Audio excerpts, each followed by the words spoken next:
A 9-month pregnant woman gets into a dark car late at night and disappears. 3 weeks later, she's found in the woods and no sign of her baby. There's not much information, but the little we do know raises a lot of questions. This is the case of Rebecca K. Park. Things like this usually don't happen in a community like ours. It's very tragic.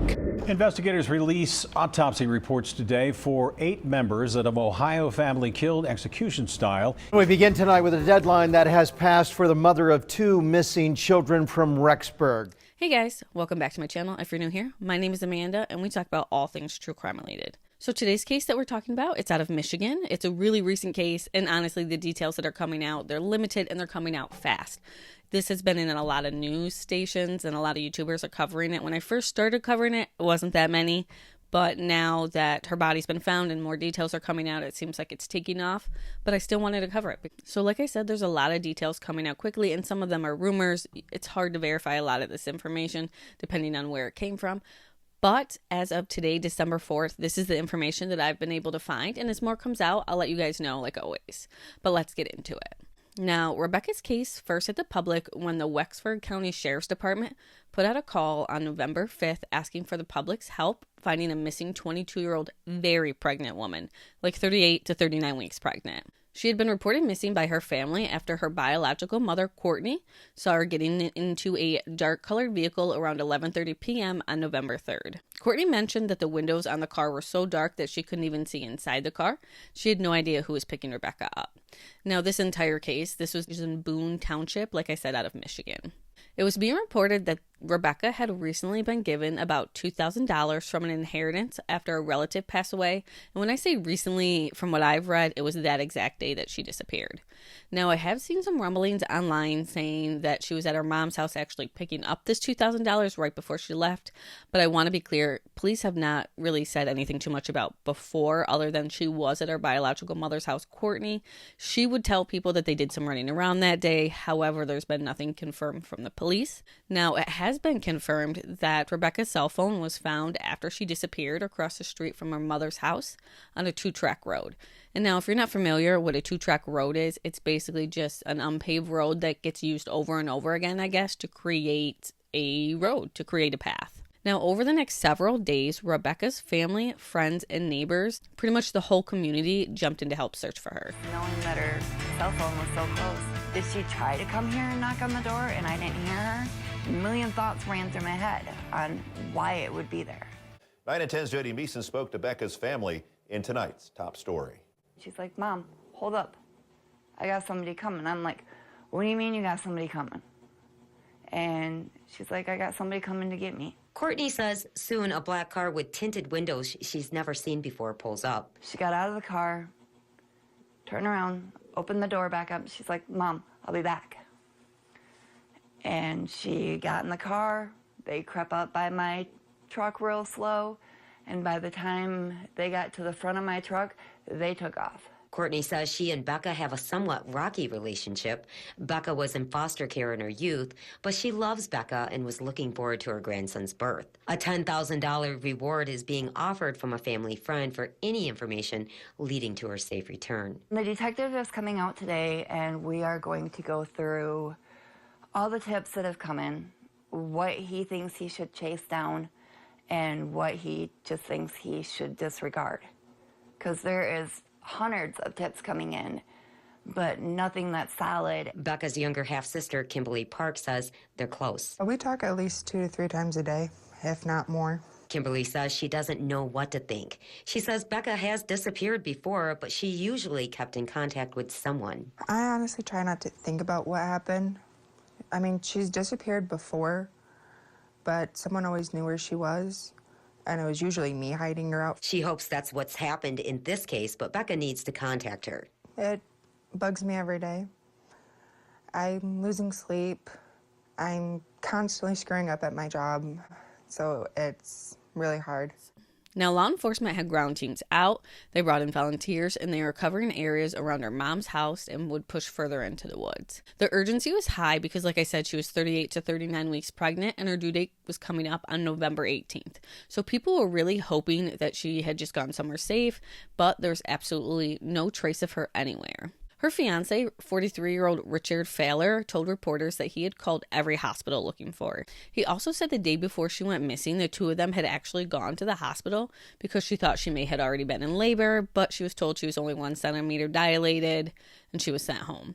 Just keep telling myself every minute that she's going to be found. Her and the little man are going to be safe, okay. Having problems sleeping because for the last 2 years, every night, she's the one I was laying in bed next to. Fowler says he knew something was wrong right away. I tried to call her a few times because I didn't get no messages, call from her, nothing. And it's just not like her because we're together 99% of the time. When we're not, you can ask anybody. We're always on our phones messaging each other, letting us know, each other know what's going on. Friends say Rebecca never went anywhere alone, and if something didn't feel right, she had a plan. I know that Rebecca don't go nowhere by herself. I know that me and Rebecca and Paige have had a thing in mind for at least 6 years now, that if something was to go wrong, we have Rebecca's okay to call the cops and have them come look for her. Now, they're pleading for anyone with information to come forward. A reward of $10,000 is now in place for information that helps bring Rebecca Park home safely. Now, this little detail from her friend, it really caught me off guard. I guess more when I was watching it before we have more details as I do when I'm recording it. But she mentioned that Rebecca told her that if something went wrong, she had permission to call the cops. And I feel like that's just a strange thing to say, permission to call the cops. I feel like that's just a given if something goes wrong. But I'm not going to speculate too much on what she meant by that because, like I said, there's so many rumors going around. There's a lot of misinformation because there's no information, so much so that at one point the police came out and said to just stop. There's just so much going on rumor wise that it's hindering the investigation. Now, on November 13th, the sheriff's office actually released a statement directly to Rebecca, kind of hoping to reach her emotionally as if she was out there on her own, and they just wanted to get the point across to her, saying, Rebecca, the sheriff's office and people close to you are concerned about your well-being. Based on statements made by people close to you, it's possible that you're scared or hiding for reasons known only by you. We assure you that you aren't in any trouble. We have no reason to deprive you of any freedom that you already have. Furthermore, you are an adult, and we are only obligated to report that we have contacted you, and possibly your baby, and offer aid to you with whatever needs you may have. We are under no obligation to notify anyone of your whereabouts. If you see this message, please reach out to our office directly or any police, fire, or emergency medical services in the area you may be and let them know who you are and why you need their help. Search efforts kept going during this time, not just from the sheriff's office, but the community too. A group of citizens stepped up and started organizing their own searches, given permission by the police in that area. They said as long as they're not hindering any investigation, they can obviously do whatever searches they want. They would meet up at different designated spots and go out together looking for Rebecca. On November 25th, it was actually a group of citizens who went out searching in the Manistee National Forest who came across a body. The young lady that was found resembles Rebecca Parks, a young lady that went missing on November 4th.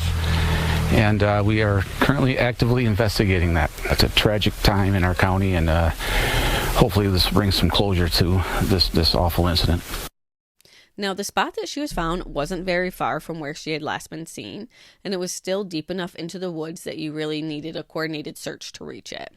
But it was also noted that this area, from my understanding, had already been searched once. Now, shortly after the discovery of the body, 2 people close to Rebecca had been arrested, but not on homicide charges. Her fiancé, Richard Fowler, was taken into custody around 7:30 p.m. the same day that Rebecca was found on 2 counts of delivering methamphetamine. And because he's listed as a habitual offender, those charges could carry a much harsher sentence, possibly up to life in prison. It's also being reported that he had previous convictions for criminal sexual conduct, according to the Michigan State Registry. Then, just a few hours after that, Rebecca's 21-year-old sister, Kimberly Park, was also taken into custody, and her charges were tampering with evidence, lying to police, and filing a false police report.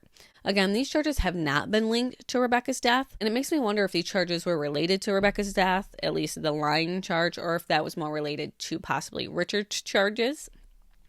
We'll only know more as that proceeds through the court system, but both Kimberly and Richard were arraigned on November 26th. During the hearing, the judge actually removed the live stream as he was stating how much attention this case has gotten, like big media attention, and it's to protect the right of the accused for a fair trial.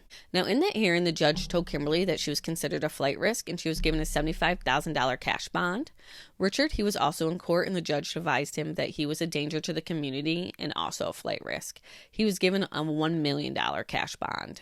Now, Rebecca was adopted at a young age, and her adoptive mother, Stephanie Park, really her mother, since she was the one who raised her, she spoke with local news station 9 and 10 News. And honestly, I need to give a shout out to them. They have done impeccable coverage on this since the beginning, before it became a huge national thing. They've provided a lot of coverage for this case. And tonight, the adopted mother of Becca Park breaking her silence for the first time since Becca's disappearance weeks ago. Stephanie Park was Becca's adopted mother, along with her younger sister, Kimberly, and an older brother when Becca was just 1 year old. 9 and 10's Jody Meeson now on why Park says she needed to say something. Adam, Stephanie Park says she's speaking out today, breaking her silence. She says she's Becca's real mom, having raised her since she's a baby. She says she's been silent to protect her family, but she wants people to know that she had a family that loved her dearly, and they're devastated. She had some mental illnesses and some troubles. She was a loving person, but she had her problems. She deserves to be remembered as the sweet girl that she was. Park says some of the last conversations she had with Becca was on Halloween, discussing trick-or-treating as well as wishing one of her kids a happy birthday. She says Becca has 2 young children, ages 3.5 and 2 years old, in her care, adopted along with Kimberly's daughter, who is close to 1 year old. She knew she was not able to take care of him, care of the boys. So she wanted him to be raised like she was raised in the home she was raised in, with the same loving parents. She says she was silent to keep them away from being traumatized, but she wanted people to know Becca came from a good home. They were brought up in a middle-class family in a very nice situation. They have grandparents, they have siblings, they have aunts and uncles and cousins. Park says what's made this more difficult is the recent arrest of Richard Failer, Becca's fiancé, and her sister Kimberly Park on charges connected to the case. Park says she's been in communication with the Wexford County Sheriff's Office, and they're doing a good job.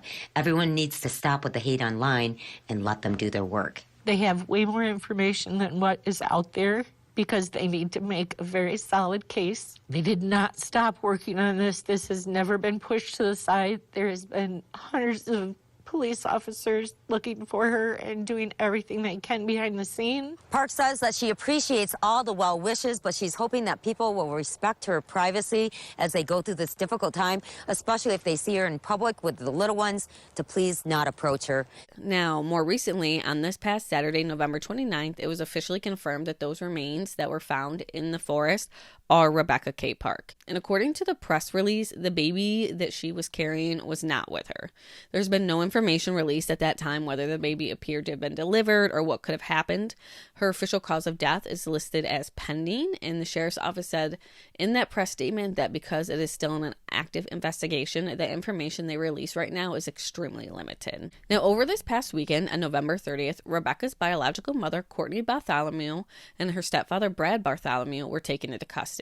We didn't really find out much about their charges until they were in court being arraigned on December 2nd. And now the couple were charged with 8 counts both in regards to Rebecca's murder, and those include premeditated first-degree murder, homicide, felony murder, torture, conspiracy to torture, assault of a pregnant woman resulting in a miscarriage or stillbirth, just a bunch of them. According to court records, it appears that Courtney and Brad lured Rebecca to their home.